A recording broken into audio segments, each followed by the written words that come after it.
Hello friends, இன்றைக்கி கருஞ்சீரகத்துடைய நன்மைகளை பற்றி பார்க்கலாம். கருஞ்சீரகம் நிறைய நோய்களை குணமாக்கும் என்று பல ஆராய்ச்சிகளில் சொல்லியிருக்காங்க. அதில் எனக்கு என்னுடைய அனுபவத்தில் என்ன நடந்ததுன்னு நான் அவங்ககிட்ட சொல்லலாம்னு நினைக்கிறேன். எனக்கு குதிக்கால் வலி அதிகமாக இருந்தது. ஆனால் நான் சாப்பிட்டது கருஞ்சீரகம் இந்த கொலஸ்ட்ரால், சுகர் இதெல்லாம் கொஞ்சம் கசப்பாக இருக்கிறதால குறையும், இது சாப்பிடுங்கன்னு சொன்னாங்க. ஆனால் கொலஸ்ட்ரால், சுகருக்கு தான் நான் சாப்பிட்டேன். ஆனால் எனக்கு குதிக்கால் வலி இருந்தது. இந்த கருஞ்சீரகத்தோடைய தண்ணியை குடித்து தான் எனக்கு அந்த குதிக்கால் வலி குணமானது. இது நான் எப்படி யூஸ் பண்ணேன்னு சொல்கிறேன். நீங்களும் ட்ரை பண்ணி பார்த்துட்டு எனக்கு கமெண்ட்ஸில் சொல்லுங்கள் ஃப்ரெண்ட்ஸ்.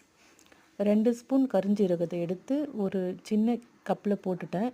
நல்லா கொதிக்க வச்ச தண்ணியை ஒரு அரை கப் அதில் ஊற்றி நைட் ஃபுல்லாக ஊற வச்சுட்டு காலையில் வெறும் வயிற்றுல குடிச்சிட்டேன் ஃப்ரெண்ட்ஸ். நீங்களும் ட்ரை பண்ணி பாருங்கள். தேங்க்யூ.